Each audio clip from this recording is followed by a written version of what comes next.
राहुल गांधी भारत के बाहर जाएं, किसी और देश में जाएं, विदेश जाएं और उसके बाद विवाद ना हो, ऐसा तो कभी हो ही नहीं सकता। जब राहुल गांधी बिना किसी को बताए हुए चुपचाप विदेश दौरे पर जाते हैं तब भी विवाद बन जाता है, और जब राहुल गांधी बताकर जाते हैं तब तो और बड़ा विवाद बन जाता है। अब राहुल गांधी अमेरिका के दौरे पर हैं और विवादों की शुरुआत हो गई। अभी वो कुछ दिन और रहेंगे, कुछ और बड़े प्रोग्राम करेंगे, और जब जब वो कोई प्रोग्राम करेंगे तब तब नया विवाद खड़ा होगा। लेकिन अब पहले ही दिन विवाद खड़ा हो गया है। विवाद खड़ा हुआ जिस तरह से उन्होंने लंदन में किया था, ठीक वैसे ही वो अमेरिका में भी कर रहे हैं। सीधा सीधा प्रधानमंत्री नरेंद्र मोदी को लेकर कुछ बयानबाजी और साथ साथ देश को लेकर कुछ टिप्पणियां जो करते हैं उसको लेकर विवाद हुआ। अभी जो विवाद हुआ उसमें यह है कि प्रधानमंत्री नरेंद्र मोदी को लेकर कुछ उन्होंने तंज कसे हैं, कुछ उन्होंने बड़े जो हैं कह सकते हैं कि मजाक सा बनाया प्रधानमंत्री नरेंद्र मोदी का। वो आपने देखा होगा, लेकिन मैं एक और इम्पॉर्टेंट बात पर आ रहा हूँ। पर आपने वो देखा होगा, उसके साथ साथ ये भी जो आ रहा, प्रधानमंत्री नरेंद्र मोदी के लिए राहुल गांधी ने नमूना शब्द का इस्तेमाल किया। हालांकि कांग्रेस का जो विदेश विभाग का जो सेल है वो कह रहे हैं नमूना इस्तेमाल नहीं किया शब्द, लेकिन कई लोग जो अंग्रेजी का हिंदी में अनुवाद कर रहे हैं उनका यही कहना है कि राहुल गांधी ने प्रधानमंत्री नरेंद्र मोदी को नमूना बताया। नमूना शब्द जो है इस्तेमाल करना देश के प्रधानमंत्री के लिए वो कितना ज़रूरी है या कितना ठीक है, ये आप तय करें।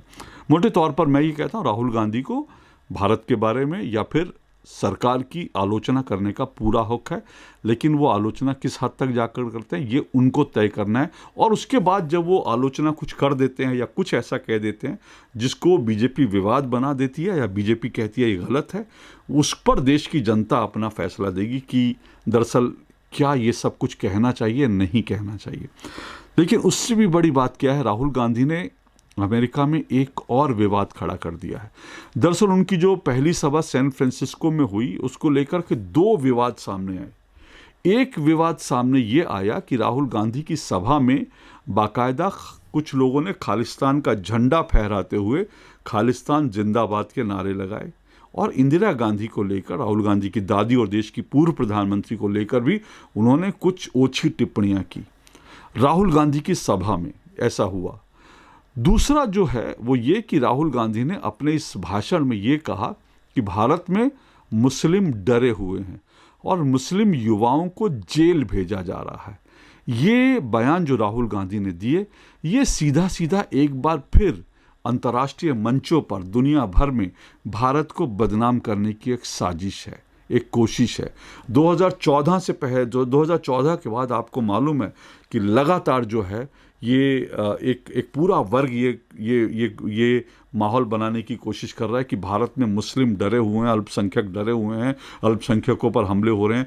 अब राहुल गांधी भी उसी लाइन को जाकर के विदेश में जाकर इस लाइन को आगे बढ़ा रहे हैं। अब इसमें खतरनाक बात क्या है, राहुल गांधी कहते हैं कि मुस्लिम डरे हुए हैं और मुस्लिम युवाओं को जेल भेजा जा रहा है।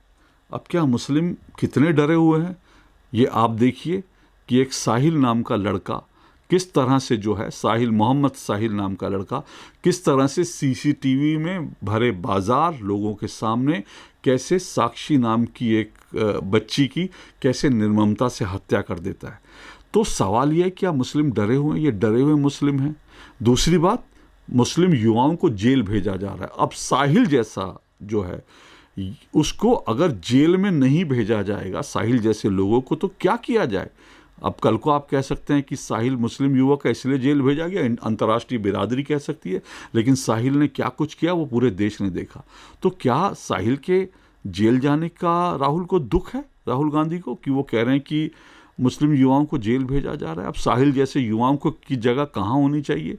ये बात ठीक है, मैं इस बात से सहमत हूँ कि इनकी जगह जेल नहीं होनी, इनको जेल नहीं भेजना चाहिए, बल्कि इनको जल्द से जल्द जो है इनकी सही जगह, यानी कि इनको सजाए मौत जो है कानूनी रूप से इनका जल्द से जल्द फैसला हो और इन लोगों को सजाए मौत मिले, कानून ये अपना काम करे, ये होना चाहिए। तो ये तो बात, लेकिन और क्या, मतलब अब आप इस तरह की बात भारत को लेकर करेंगे तो ये मुझे लगता है खतरनाक ट्रेंड है। लेकिन इसमें जैसे मैंने कहा ना, अब इन दोनों चीज़ों को मिला दीजिए। ये दोनों चीज़ें क्यों हो रही है? राहुल गांधी क्यों विदेश में जाकर बोल रहे हैं कि जो हैं भारत में मुस्लिम डरे हुए मुस्लिम युवाओं को जेल भेजा जा रहा है, और दूसरी तरफ राहुल गांधी की सभा में खालिस्तान जिंदाबाद के नारे लगते हैं राहुल गांधी के सामने। ये दोनों चीज़ें क्यों हो रही हैं? इनको क्लब करने के लिए ये समझिए कि राहुल गांधी के जो कार्यक्रम हो रहे हैं इनको ऑर्गेनाइज कौन कर रहा है। दरअसल जो जानकारी सामने आ रही है, मैं इस बारे में जल्दी आपको पूरा डिटेल में एक वीडियो बनाकर बताऊंगा पूरे प्रमाणों के साथ, लेकिन आपको सिर्फ ये बता रहा हूँ कि राहुल गांधी की जो सभाएं आयोजित कर रहे हैं उनमें दो या तीन ऐसे लोग हैं जो दरअसल जमाते इस्लामी और मुस्लिम ब्रदरहुड से जुड़े हुए हैं। ये जमाते इस्लामी जो है एक आतंकी संगठन है, मुस्लिम ब्रदरहुड भी एक आतंकी संगठन है, और जमाते इस्लामी तो वो है जो कश्मीर में आतंकवाद फैलाने का सबसे जो है बड़ा जिम्मेदार रहा। तो राहुल गांधी की सभाएं आयोजित करने वाले 3 लोग ऐसे हैं जो जमाते इस्लामी और मुस्लिम ब्रदरहुड से जुड़े हुए हैं। तो ये लोग इन सभाओं को आयोजित कर रहे हैं। अब जब ये लोग आयोजित कर रहे हैं तो ये जाहिर सी बात है कि खालिस्तानी अगर घुसपैठ कर जाते हैं राहुल गांधी की सभा में, जो राहुल गांधी को भी एम्बेरस कर सकता है, और मुझे लगता है राहुल गांधी एम्बेरस हुए होंगे। तो ये क्यों हो रहा है? राहुल गांधी को देखना चाहिए कि वो किन लोगों के मार्फत या किन लोगों की मदद से अपनी सभाएं आयोजित कर रहे हैं, और दूसरा, क्या इन्हीं लोगों को खुश करने के लिए राहुल गांधी ने ये मुस्लिम डरे हुए मुस्लिम का कार्ड उछाला और मुस्लिम युवाओं को जेल भेजा जा गया?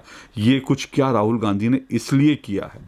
ये सवाल मैं आज आपके साथ छोड़कर जा रहा हूँ। अभी राहुल गांधी का ये दौरा शुरू हुआ है, अभी तो पहली सभा हुई है। जैसे जैसे वो आगे बढ़ेंगे कुछ और बड़े विवाद खड़े होंगे, तब मैं आपको इस बारे में और विस्तार से डिटेल में इनकी सभाएं के आयोजन और जो कुछ राहुल गांधी कह रहे हैं वो दरअसल उसके पीछे क्या भाव है और वो मुद्दे जो हैं किस तरह से देश के लोगों को परेशान करने वाले हैं, इन सब पर मैं आऊँगा और अपनी बात रखूँगा। आज के लिए इतना ही। नमस्कार।